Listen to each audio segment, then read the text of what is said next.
రాజంపేటను జిల్లా కేంద్రం చేయాలంటూ రాజంపేట జిల్లా జేఏసీ ఆధ్వర్యంలో ఉద్యమాలు ఉప్పెనలా కొనసాగుతున్నాయి. రైల్వే కోడూరు పట్టణంలో నాయి బ్రాహ్మణ సంఘాల ఆధ్వర్యంలో రిలే దీక్షల బాట చేపట్టారు. అనంతరం రిలే దీక్షల వద్ద షేవింగ్ చేసుకుంటూ నిరసన వ్యక్తం చేశారు. ఈ రిలే దీక్షలకు మద్దతుగా విద్యార్థులు భారీ ర్యాలీ నిర్వహించారు. రాయచోటి జిల్లా వద్ద రాజంపేట జిల్లా ముద్దు అంటూ నినాదాలు హోరెత్తించారు.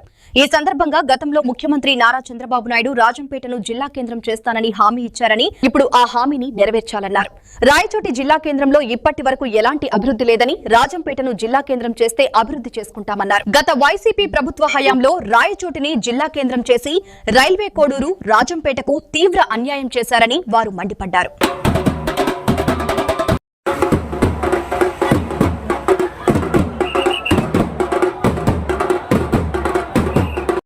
రైల్వే కోడూరు మండలంలో రైల్వే కోడూరు జేఏసీ ఆధ్వర్యంలో రాజంపేట ముద్దు రాయచోటి వద్దు అనే నినాదంతో ఇక్కడ విద్యా సంఘాలు కానివ్వండి, సామాజిక సంఘాలు కానివ్వండి, పార్టీలకు అతీతంగా ఇక్కడ ప్రతి ఒక్కరూ కలిసి మెలిసి ఇలా రిలే నిరాహార దీక్షలు చేపడుతున్నాము.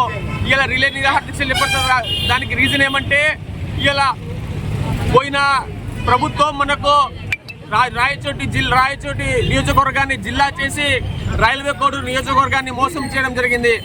ఎలా అంటే ఇలా తీసుకుంటే కనుక వ్యాపార పరంగా, రవాణా పరంగా కానివ్వండి, మనుషులకు కనెక్టివిటీ పరంగా కానివ్వండి, రైల్వే కోడూరుకి రాయచోటికి ఎటువంటి సంబంధం అనేది లేదు. కానీ ఇవాళ కొంతమంది నాయకులు వాళ్ళ స్వార్థ స్వలాభం కోసం రాయచోటిని అన్నమయ్య జిల్లాలో కలిపేసి ఇలా రైల్వే కోడూరు నియోజకవర్గాన్ని రాయచోటి జిల్లా కేంద్రంగా ప్రకటించడం జరిగింది. ఇది రైల్వే కోడూరు ప్రజలకు చేసిన మోసం. దీన్ని మేము తీవ్రంగా ఖండిస్తున్నాం. ఇలా రాయచోటి కనుక తీసుకుంటే 90 కిలోమీటర్లు ఉంది. ఇవాళ మనకు రాయచోటి తీసుకుంటే రవాణా సౌకర్యం లేదు, రాయచోటిలో నీటి సదుపాయం లేదు. వ్యాపార పరంగా కానీ, ఎమోషన్స్ పరంగా కానీ రైల్వే కోడూరుకి రాయచోటికి ఎటువంటి సంబంధాలు అనేవి కూడా లేవు. కానీ ఇవాళ రాయచోటిని అన్నమయ్య జిల్లా కేంద్రంగా ప్రకటించి రైల్వే కోడూరు ప్రజల మనోభావాలను దెబ్బతీశారు. ఒక రైల్వే కోడూరు వాసిగా ఇవాళ మేము ఒకటే చెప్తున్నాం, రాజంపేటను అన్నమయ్య జిల్లా కేంద్రంగా ప్రకటించండి. లేని ఎడల ఇలా ప్రతి ఒక్కరూ నాయకులు గుణపాఠాలు చెప్పే రోజులు దగ్గర వస్తాయి. రైల్వే కోడూరు ప్రజల మనోభావాలను గౌరవించి రాజంపేటను జిల్లా కేంద్రంగా ప్రకటించండి. కానీ ఎడల రైల్వే కోడూరు నియోజకవర్గాన్ని తిరుపతి జిల్లాలో కలపాలనేది ఇలా రైల్వే కోడూరు ప్రజల ఆకాంక్ష. ఈ ఆకాంక్షను నెరవేర్చకుంటే తీవ్ర పరిణామాలుంటాయి. రాబోయే రోజుల్లో ఈ రిలే నిరాహార దీక్షలను మరింత ఉధృతం చేస్తాం. రైల్వే కోడూరు ప్రజల ఆకాంక్షను రాజంపేట జిల్లా కేంద్రంగా ప్రకటించుకుంటాం. జ్యోతి ఈరోజు న్యాయ బ్రాహ్మణ్స్ వాళ్ళ ఆధ్వర్యంలో, ఈరోజు జేఏసీ ఆధ్వర్యంలో ఈరోజు రిలే నిరాహార దీక్ష జరుగుతుంది. రాజంపేట ముద్దు రాయచోటి వద్దు అనేసి, రాయచోటిలో ఎటువంటి సదుపాయాలు లేని రాయచోటి మాకు మీరు జిల్లా కేంద్రం చేస్తున్నారు. ఇది ఎక్కడ న్యాయం?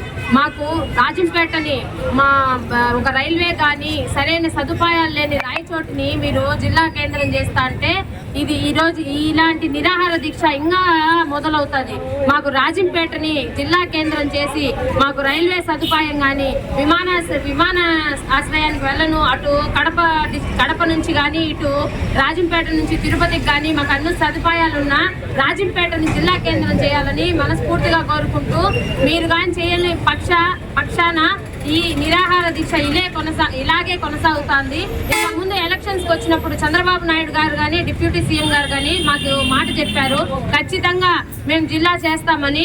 అదేవిధంగా మాకు జిల్లా చేసి మా అందరికీ మంచి చేస్తారని మనస్ఫూర్తిగా ఆశిస్తున్నాను.